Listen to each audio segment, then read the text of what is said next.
Sabemos que la formación académica es de las cosas más relevantes para el desarrollo de un país. Tristemente, en el nuestro no se le da la importancia que debería.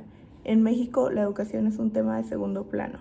En 1320, la educación intencionada toma forma en la civilización azteca. Se imparten dos tipos de instituciones, el Calmecac, dedicado a educar a los hijos de los nobles, y el Telpochcalli, o Casa de los Jóvenes, destinada a educar a los hijos de la clase media o más iguales.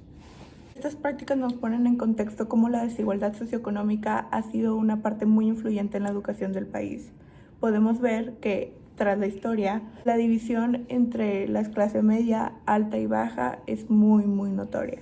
Como sabemos, en México, a pesar de que las instituciones del sector privado y público tienen que cumplir con el mismo plan de estudios impartido por la SEP, la Secretaría de Educación Pública de la República Mexicana, aún prevalecen diferencias muy notorias. De acuerdo con las cifras del INEGI, el Instituto Nacional de Estadística y Geografía, donde se encuentran los más pobres, 16 de cada 100 son analfabetas y 30 de cada 100 no tienen estudios básicos obligatorios. En 1984, el periódico El Sol de México informó que había un retraso educativo para las comunidades indígenas. En México, alrededor de 445,000 indígenas de entre 3 y 17 años no asiste a la escuela y por lo menos 3.5 millones de personas indígenas mayores de 15 años no concluyeron la educación básica obligatoria. Las desigualdades más pronunciadas en el sector educativo se encuentran entre los grupos socioeconómicos.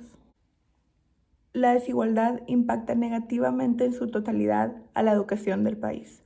Por esto, la atención a los grupos vulnerables debería de ser prioritaria. El ejercicio efectivo del derecho a la educación en México no es igual para todos. Algunos grupos presentan mayor dificultad para el desarrollo académico. Las brechas sociales se definen por un sinfín de factores. Uno de estos, el género, la edad, condición social, condición económica o discapacidad. Esto resulta en que el desarrollo académico del país, en conjunto, sea imposible. Esta situación de desigualdad en el sector educativo del país, entre colegios y escuelas públicas y entre mismos grupos sociales, es muy preocupante. Lo más triste de esta realidad es que estamos acostumbrados a ella. Es tan normalizada que ni siquiera es cuestionada.